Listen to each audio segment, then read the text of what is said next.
एथर 10 दिन धरी जमिब बालेश्वर लोक महोत्सव। विदेशरू आसिब स्टल, विशेष आकर्षण साजिबे हॉलीवुड कलाकार।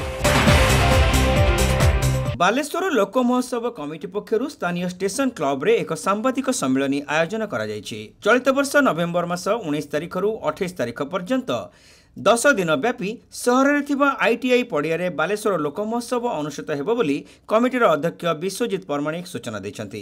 चलित वर्ष एही महोत्सव रे एथर 300 रु अधिक स्टल भाग नेबे बोली से सूचना दैथिले।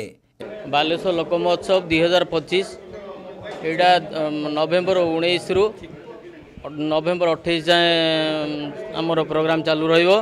एही प्रोग्राम रे ओडिशा तथा ओडिशा बाहरु स्टल माने स्टल सब लागिबो।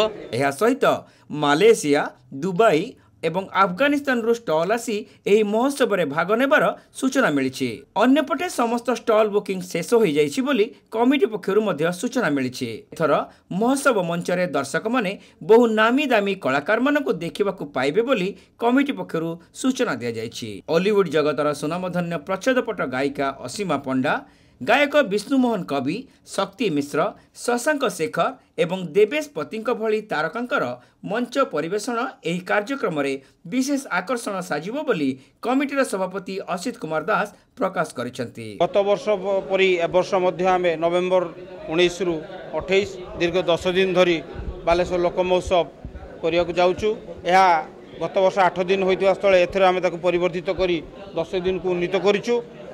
ओडिशा तथा ओडिशार आखपाख राज्य मानकर जो कला संस्कृति लुकायित भाव रही ताकू लोकलोचन को आने चेष्टा आम करूँ एवं ओडिशार जो प्रच्छदपट गायक गायिका मानक प्रत्येक दिन आम संध्या बेले सांस्कृतिक कार्यक्रम रे सामिल करूँ। पाखापाखि 300 स्टल, रामदोली आ मारुति सर्कस एवं विभिन्न प्रकार आमोद प्रमोद जिनस मान एठारे आम सामिल करूँ एवं पूर्वपल्ली थिबा माँ भौणी मानकर जो एसएसजी हो बा जो आमर तांकर घरोई कुटीर शिल्प मान रही आम जतकिंचित चेष्टा करूँ ता लोकलोचन को आनिया पई।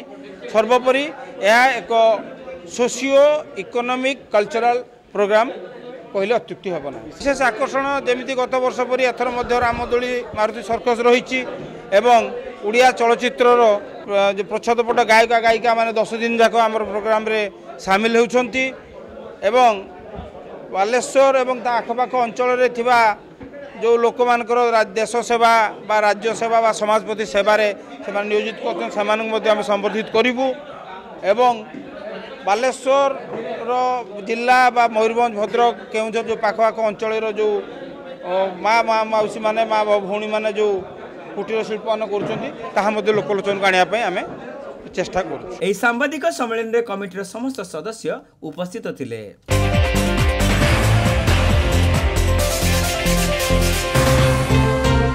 Saint John College of Nursing and paramedicals रे एडमिशन चली। बैचलर ऑफ फिजियोथेरापी बा बीपीडी कोर्स पई जोगाजोग करंतु। Saint John College of Nursing and paramedicals, mission compound, Baleshwar.